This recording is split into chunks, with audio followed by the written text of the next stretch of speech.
So allow me one more time to read for you this particular book, The Gingerbread Man. My name is Stephanie and today I'm going to show you how to make spaghetti bolognese. And it's a very easy recipe and you can try it at home. Today I'm going to teach you how to make a watercolor butterfly. Bonjour, bonjour, comment ça va? My only friend was the man in the moon. Why did you sell my sister? Why?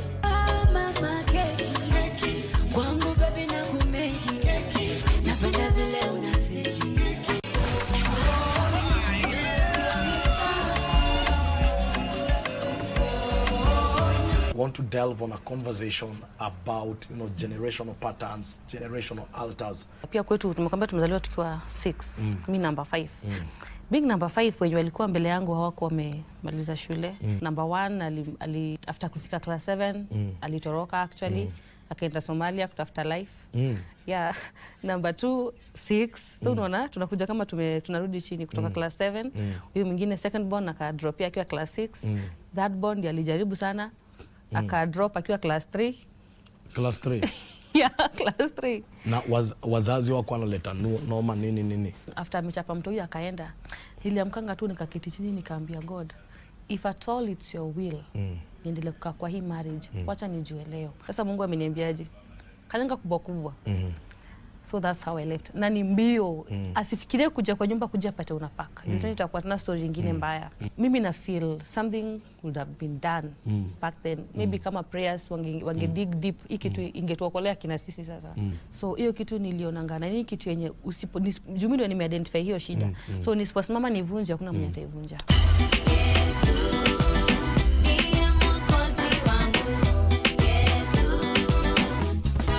How do we build our inner calm, especially when we are facing life's daily storms? Let's take a deep breath. Let's settle in as we discuss how to thrive from the inside out. Stress is anything that comes in when you have a lot on your table and you're not able to define them. The anxiety is so much related. It's a feeling of uncertainty, of dreading. When you find you're not sleeping well, that already is as a result of prolonged stress that is causing the brain not to sleep. So it causes anxiety. We need to get into social groups. Don't be isolated. Get social groups. If it is apparent to your children, listen to them, sit down, get a break, let people talk. Suicide is as a result of a dead end.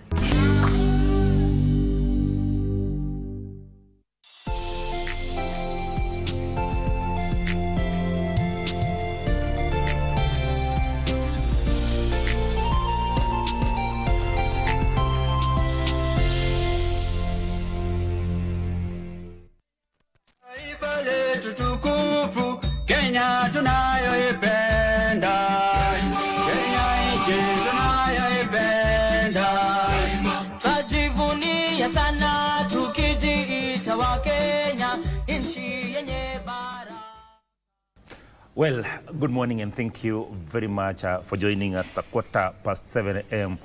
On 31st of May here in Homa Bay County, a county of the great Tomboya, Gor Mahia, and of course Ojijo Teko. But more importantly, this is a county that will be hosting this year's Madaraka Day celebration, not far away from where we are, that is at Raila Odinga Stadium. And of course, Kenyans and all stakeholders involved want to know exactly how it has been in terms of preparation towards this very important day for this nation. And there's no less a person to take us through the process and of course how the event is expected to be tomorrow other than the Regional Commissioner, Madam Flora Moroa. Welcome. Thank you so much, Simon. Yes, so far, where are we at? Thank you so much for having me today. We are fully set to host the country for this year's Madaraka Day celebrations at Raila Odinga Stadium in Homa Bay County. Just take us through the process. How has it been? This is a very big occasion, not just for this region, but of course the country at large. How has it been in terms of just ensuring that everything has been put in place so that then we put our best foot forward for this event? Thank you. We started with a committee. We normally have a technical committee and a national steering committee. They came down to Homa Bay and together with the county government of Homa Bay, the regional security team, the county security teams, we came together and formed a committee. We have been able to, first of all, renovate the Raila Odinga Stadium. It's now at international standard. Those who will attend will see for themselves. It's been renovated through the partnership of the county government of Homa Bay and the national government. We have also put up a state-of-the-art state lodge here in Homa Bay County.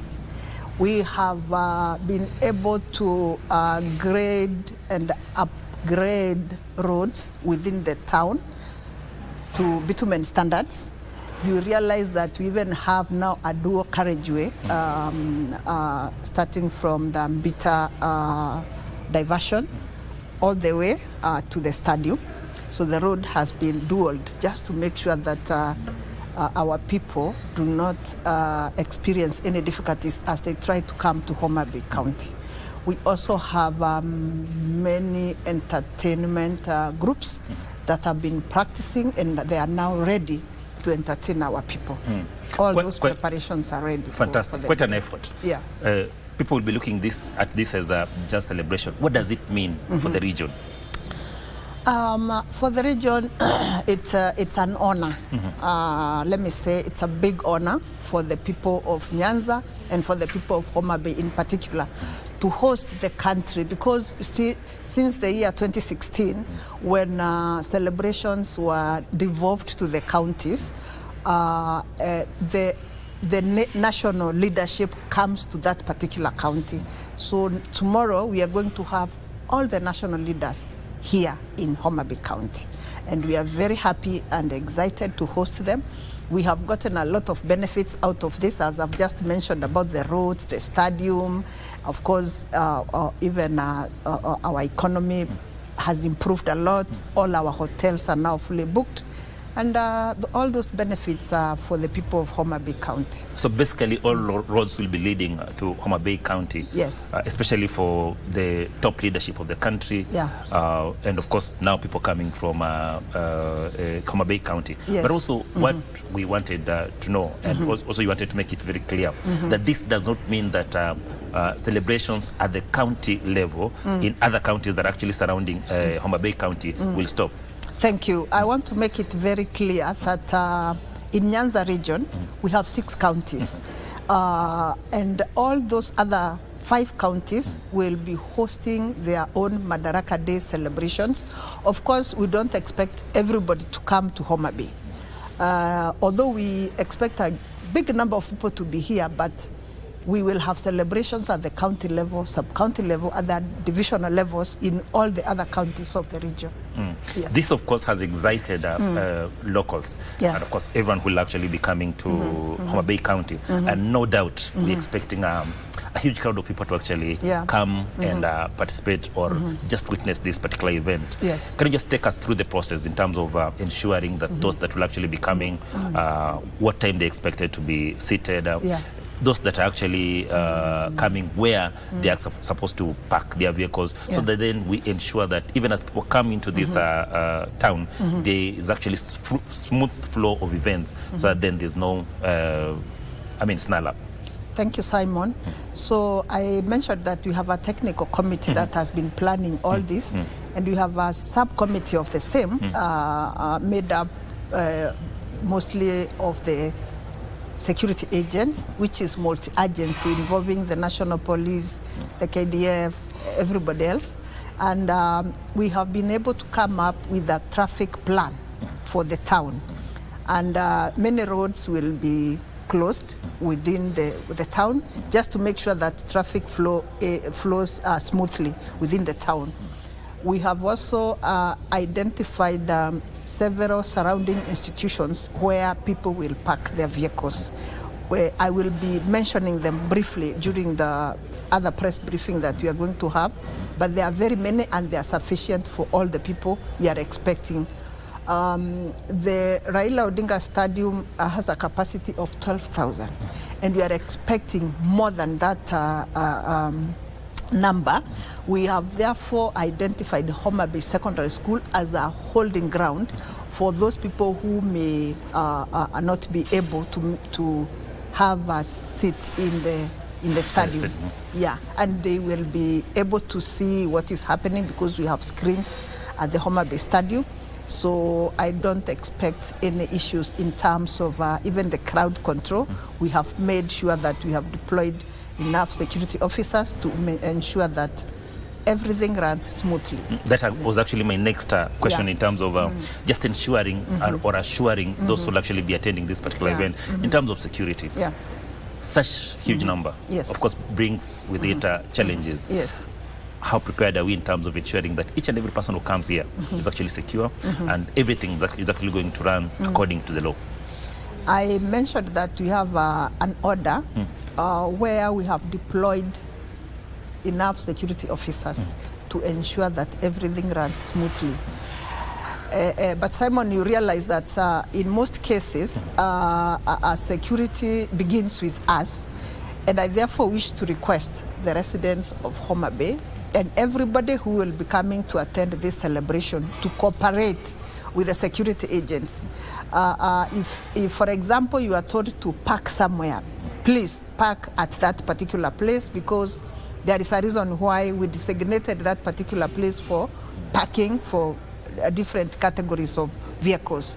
So my clarion call here is to request the attendees to cooperate with the security agents. We have done our best. We have deployed enough security officers, who also include the Ngao, who will support the security officers in ensuring that the crowd is controlled. And if the members of the public and the other dignitaries who will attend do not cooperate, then we are not going to have a very smooth event. But I believe that our people are going to cooperate with us so that we have a smooth event. Fantastic. You mentioned that already hotels are actually, most of them are actually filled to capacity. Yes. No doubt other businesses will also be benefiting from this. Exactly. This is the time for you to tell members of the public and of course business community to actually ensure that they reap big from this event? Yes. Yes, it's a great opportunity for the people of Homa Bay. I am sure many of them already have benefited because even when we were renovating the stadium, many young people and of course even some professionals were able to reap, because we were not expecting this activity to take place in this area. The roads construction benefited a lot of people. The renovation of the State Lodge also benefited a lot of our people. So I want to request the business community to take advantage of this event and reap, but also treat our people well. Yeah. Not to overexploit them. Yeah, exactly. Yes. People who are actually coming in from other counties and other regions, right? Yes. And also even those that actually reside in Homa Bay County. This is a county that has vast potential in terms of tourism. Yes. It's not just about going to the stadium and celebrating this particular event, right? This is an opportunity to visit local sites. Exactly, exactly. And by the way, I need to mention that our theme for this year, Madaraka Day, is Blue Economy and Maritime Affairs. You realize that Homa Bay has the largest part of Lake Victoria. We have had a whole week, a thematic week, where we were able to do a lot of things in regard to the blue economy and maritime affairs. And a lot has been done also to uplift the standards of our fishermen and fisher folk. You had His Excellency the President addressing the group that was at the Tomboya University yesterday on the plans that we have to make sure that we upgrade our blue economy in this region. So apart from the blue economy, we also have tourist sites in Homa Bay, particularly. Let me mention the Ruma National Park, the Tomboya Museum, and of course the fish that is here in Homa Bay is the fresh fish that many of our people have not been able to enjoy. I therefore wish to request all people who will be attending the celebration not to just come for the celebrations, but they should also make sure that they sample our food, they visit our national parks. Yeah. The guests that are actually expected to come, some of the high-ranking dignitaries that are actually expected to come for this particular event, probably from the region and across the globe. We are expecting the president of Slovakia, who will be joining us tomorrow, and many other dignitaries from our country will be here with us. And we continue to request our people to receive them warmly. Yes. Fantastic. The other question then we wanted to ask is that you are the chair of Ngao in the region. It goes without saying that, of course, this is a perfect opportunity for you also to just speak on some of the development projects that the government is actually undertaking in the region. Yes. Thank you so much. The development projects in this region are so many. It would take us the whole day to talk about them, but I would like to just mention a few. And because our theme for this year is blue economy and maritime affairs, let me start with the Homa Bay Pier, which is now complete. And it was launched yesterday by His Excellency the President, which is a great opportunity for our people. Just the other day, we launched the Muhuru Bay Pier, which has now just started. And there are very many landing sites across the region that are just about to kick off. Money has been set aside just to ensure that our blue economy thrives in this region. And of course, now we cannot have the blue economy thriving without proper roads. And we have very many roads that have been commissioned in this region. Just to mention the Mamboleo, Miwani Road. Kipsitet Road. That road is a game changer, especially to the people of the sugar belt in this region. It's in progress, and the contractors are on site, and they are doing everything possible to complete that road. We also have the Sindo Sori Road, which was launched last year, and it's progressing very well. We have the Rusinga Ring Road and Mfangano Ring Roads, which are in Bita area. So those are just a few of the road projects that are going on in this region. We have over 100 housing projects across the region, in all the counties of this region, that are in different stages. Just to mention the great Homa Bay housing project, which was launched yesterday. If there are people who didn't believe that this project works, I'm sure they saw for themselves yesterday that people have been given keys for the houses. And they need to come out and apply for them. These ones are sold out. Sold out, yes, these ones are fully sold out. So, but we have other projects. We have the Mabera project, which was started sometimes 2 years back. It's almost complete. We have the Lumumba project in Kisumu. And also, let me mention that some of the other development projects that we have also touch on agriculture. So many farmers have been registered into the fertilizer subsidy project, which has really improved our farming in this region. You know, our region is an agricultural region, and I would like to appreciate the efforts by His Excellency the President to reform the sugar sector in this region, because many of our people rely so much on sugar. Sector. And, But of course, just looking at the theme of Madaraka Day celebration, it cannot go without us mentioning the Kabonyo Kanyagwal research institute. Yes. Thank you. Kabonyo Kanyagwal research project is at 30%.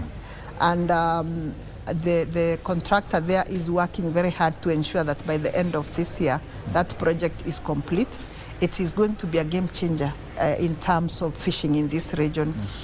Because as we all know, the fish in our lake has been dwindling with time. We will therefore have a fingerlings development in that institute, and also training for fishermen. Just looking at all this project, of course, it calls for first an enabling environment, so that then these projects can actually thrive, but also embracing these projects, so that then the locals can actually benefit from them. I am sure our local people embrace these projects. I chair the committee that also ensures that these projects are implemented on time and in the right manner. And all the areas that we have been visiting, and our people are really supporting these projects. But of course, again, the projects cannot go on well if our region is insecure. And we have also made efforts to make sure that we have an enabling environment in terms of security for our contractors and the workers to be able to complete the projects without any interruptions and on time. Yes. Fantastic.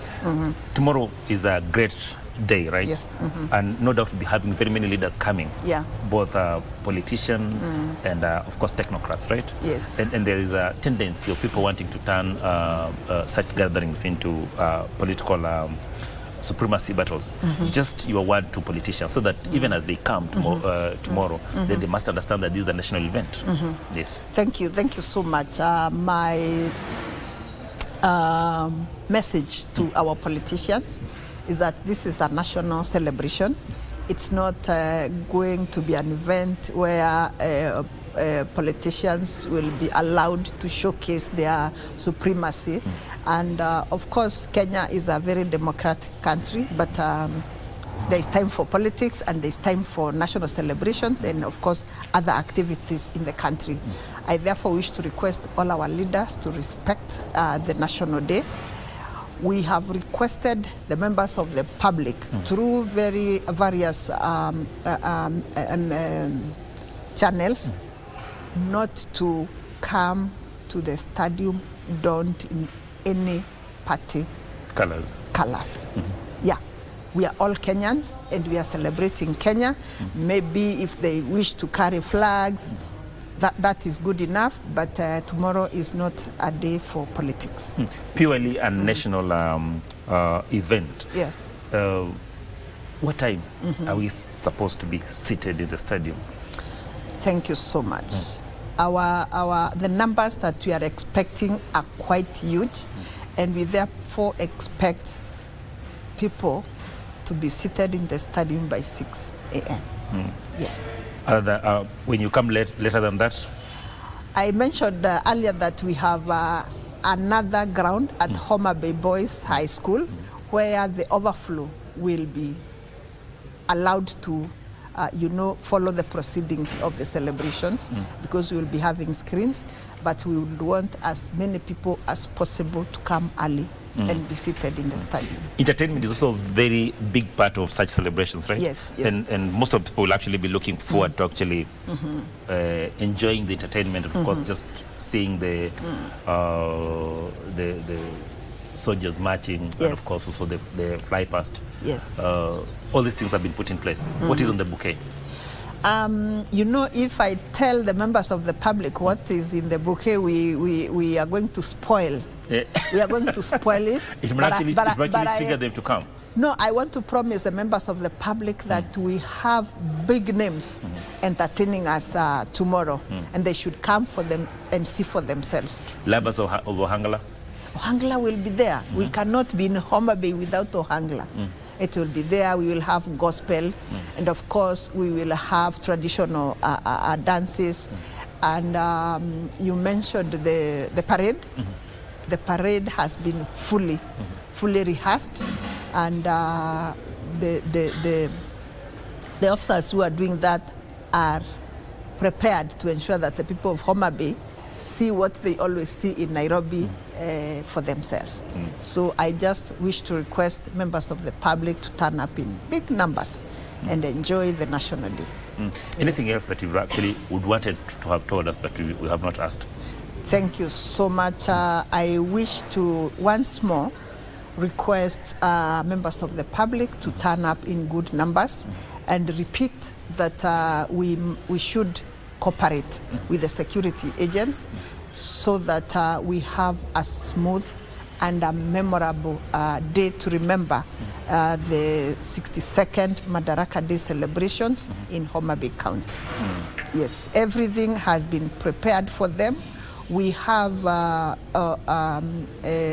security plan for everybody, and also after the celebrations there will be a luncheon at the State Lodge, but only for a few invited guests, and who will be able to have lunch with His Excellency the President. Yeah. You've talked about a state-of-the-art State Lodge that actually been built here in Homa Bay County. Yes. To the naked eye, people will just think that this is just another development government activity, right? Yes. But what does it mean for the people of Homa Bay that now we can actually have a State Lodge here and the President can actually come any other time, spend time here? Yes. And what does it mean for the people of Homa Bay County? Having a State Lodge in a county, and I believe there are very few counties in Kenya who have a State Lodge. Here in Nyanza region, we only have a State Lodge in Kisii and Kisumu. So this is the other county that has a State Lodge. That means the President can always come here, spend time with the people of Homa Bay, and be able to do things right from Homa Bay County. And it is a great honor for the people of Homa Bay County. In conclusion, this is something that we must discuss. Yes. The security in the lake. Yes. As a head in this particular region. Yes. Just your assurance to those that are actually relying on the lake for survival of their security as they go about it. Of course, the President spoke on it yesterday. Yeah. Just to reaffirm that indeed that is something that we're looking at keenly. I want to confirm that in the past we have had challenges in the lake, and you heard the President mention yesterday about fishermen being arrested for using the wrong gear. Something that also disturbs me sometimes, because maybe this person cannot afford the right gear, and the government wants to make sure that those fishermen who cannot afford the right gear have been given the right gear. And during the thematic week that we were celebrating the other day, which ended yesterday, there were many nets that were donated to fishermen. We have had issues with our neighboring countries as well, where our fishermen have been arrested for crossing the boundary, which is sometimes not very clear to some of our fishermen. You heard that the President is on the top of that, so that we can have negotiations with our neighbors to ensure that we treat our fishermen well. But we are on top of this matter. We have the Coast Guard stationed here in Nyanza region with several boats to make sure that they ensure that the lake is very safe. But I would also like to call upon our fishermen to ensure that they also take charge of their security. And I want to thank our BMUs. They have been very cooperative. They have helped us. But once in a while, we have even had conflicts among our fishermen, even leading to deaths, something which is very unfortunate. We want to request the BMUs and the fishermen to cooperate with the security agents to ensure that we have a security in our lake. Yes. Thank you very much, Madam RC. But before I let you go, one viewer is asking, which is your favorite fish? Is it kamongo, ngege, mbuta, tilapia, or omena? I love tilapia. Yes. You know how to prepare it and everything about it? Yes. Although I don't know how to when it's fresh from the lake, I wouldn't know how to, do all the processes. Scale it and everything. No, I don't know how to do that, but I know how to make fish, which has already been scaled and made ready for cooking. And Dry or wet fry or boil? Wet fry. Wet fry. Yes. Fantastic. That is a perfect note to end this conversation. That was the Regional Commissioner, Madam Flora Moroa, of course, giving us a detailed account of the preparations that have actually been put in terms of ensuring that the 62nd Madaraka Day celebrations that will go down at Raila Odinga Stadium here in Homa Bay County goes as planned, but of course also calling on politicians to ensure that to understand that tomorrow's event is purely a national event. They will not be accepting anyone to come into the stadium with party colors, but also assuring members of the public and those that will actually be attending this greater event that indeed everything has been put in place to ensure that everything goes by the rule book. My name is Achola Simon, and of course in line with this year's theme of Madaraka Day celebration, we leave you with the Blue Economy feature. Back to you, studio.